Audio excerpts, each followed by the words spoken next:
first and foremost, turn on the bypass valve. Only once you've done that can you turn those two off. And that's now isolated that. Open the air vent at the top. And then open the drain at the bottom.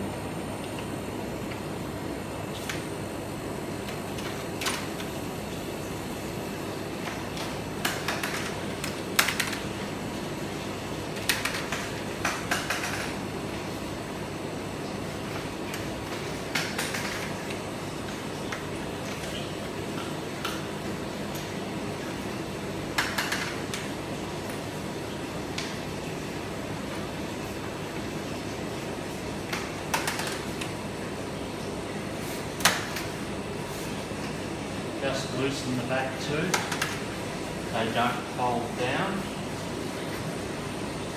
and from there that opens up. So unscrew the locking nuts.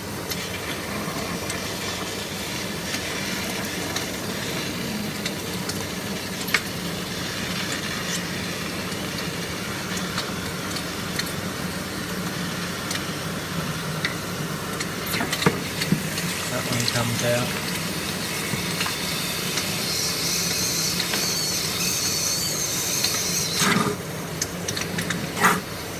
Break the air seal on the bag so that the chamber can drain properly.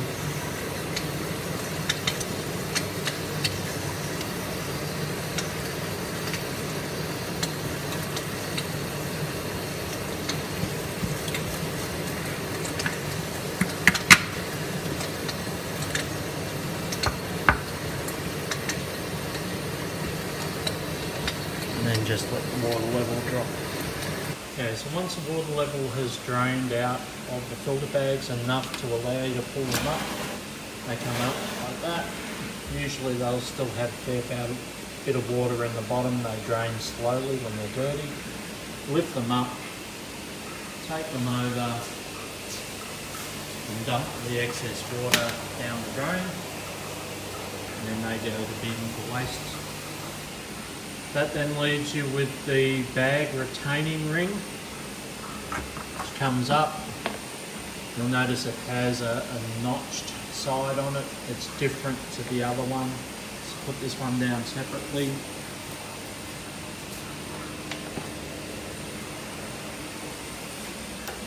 And then you'll see here that the bag housings are dealt with a split ring. The split ring you actually pull out like that. Then that will come away. That gets cleaned. And the bag filter chamber can come up, and that can then be rinsed down with RO water to get rid of any solid debris that's still sticking to that. Repeat that for all 4 of the bag chambers, and then we'll come back and look at it. Once all 4 of your bag sleeves have been removed from the filter body, use your RO water to wash down any excess biofilms or solid material. What you're looking for is the bottom of the filter housing to be quite clean. If you still have a lot of solid debris there, give it a good rinse through and let it drain out to waste for a while, and keep going until you can see the bottom of the filter like that. It's also important to make sure that that O-ring is fully seated in its groove all the way around. Once you've done that, you can then relocate the bag sleeves back into the housing. You'll see on the bottom of the chamber there are 4 locating lugs, and they correspond to that on the bottom of your filter sleeve. So when you put these in, you'll know if you've got it in the correct position, because it will drop down and you will see that split ring groove all of a sudden become visible. When you first put it in, you'll probably have to jiggle it around a little bit. Once you locate it, you'll feel it drop into position, They can be a little bit fiddly, particularly the last one. Once you've got them in, you'll know you've got them in. So when you get them located properly, they'll drop into position like that, and you can see that groove that your split ring goes into. So you take your split ring, and you want to fold it up over itself like that, and then once it finds its location, it'll clip itself back into place. Repeat that for all 4 sleeves. Now, one trick that you can use when you're locating these in, if they don't drop in first time, is give them a bit of a spin. And quite often they'll drop into that locating hole by themselves. Try and keep the sleeve pretty vertical as you put it down, and then give it a spin clockwise and anti-clockwise and see if it locates itself.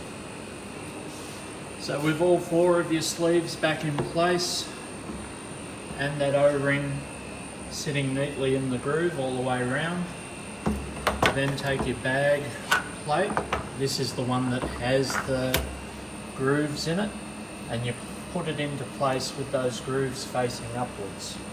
You then take your filter bags and pop them into the chambers. So your filter bags have an identifying label on them. Tear that off, like so. And then you put your bag into the sleeve. And you take your plastic bag pokey stick. That's the correct official term for it. And you use that to drive the bag all the way home into the filter bag sleeve. Repeat for all 4, making sure that your bag sits into the groove all the way around there, and that becomes the locking point for your watertight seal. So with all 4 bags in place, all set neatly into their plate, the top plate goes on,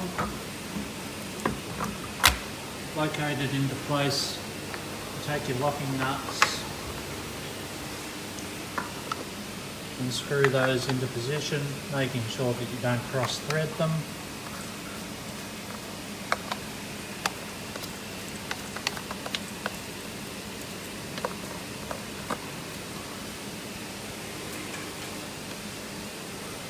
And when you're doing those up, try and do them up as if you were doing up a car tyre. So a little bit of tension there, come across, little bit of tension, little bit of tension, little bit of tension then in the middle, and then repeat that process until they're quite firmly in place.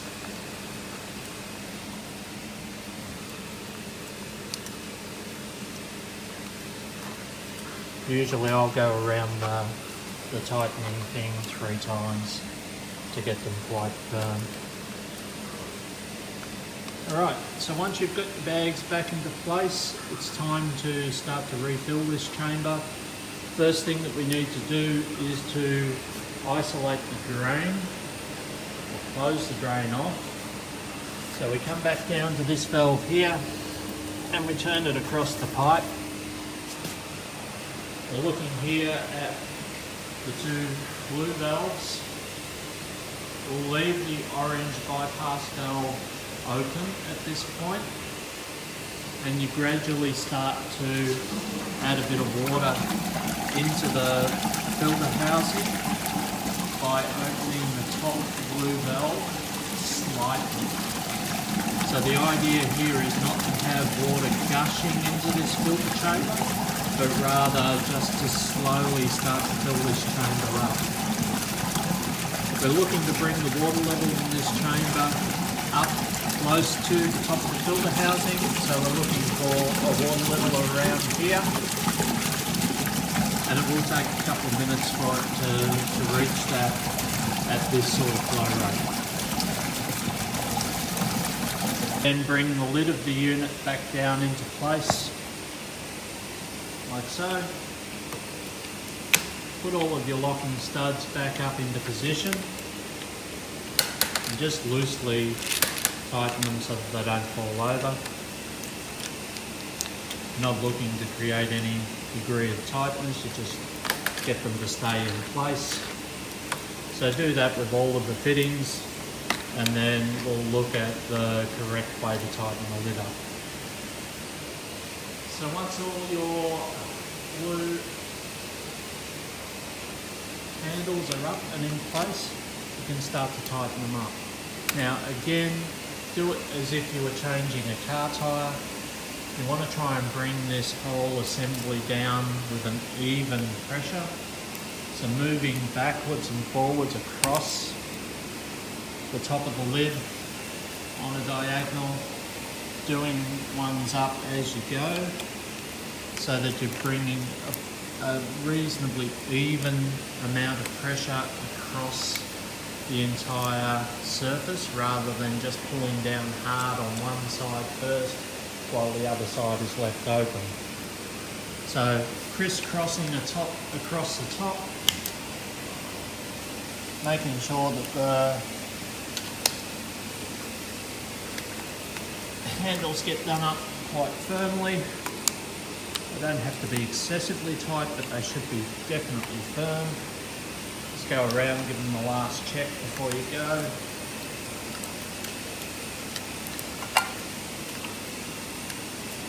Once you're happy that they're all firm, the air bleed valve stays open for this moment. What you do here is open up the blue valve just a little bit, and what that's going to do is it will force the last remaining air out of this chamber, out through that valve to drain. So once you've given it 20 seconds or 30 seconds, you can close that valve off. And that gurgling that you hear is the water that's in that line draining away. Okay, so we're now left with our blue valve at the top open, our orange valve open, and our blue valve at the bottom closed, with the drain valve closed and the air vent closed. If you then open your bottom blue valve, this now enables water to follow the path from the pump out into the top of the filter bags, out of the filter bags and out of the system. Once and only once you have that valve open, that valve open, that valve closed, that valve closed, then and only then close the orange one. And that's it, that's a complete filter bag change. Only thing left is to reset the time interval on the filters, and we do that at the PLC panel. Okay, to reset the time intervals on the bags, from this page, press service. Then you'll need to enter your password, and in this case we're always using that same password. And you'll see here at the bottom, bag's carbon filter has a total time that it's been running, has an interval that it's supposed to run. This particular instance we've changed them early, but if you press reset, it will bring that meter back to 0, and it will start counting up to 750 hours. At 750 hours, it will prompt you to change your filter bags again. That's it, complete filter bag change. Press home screen, and there you are, back to there.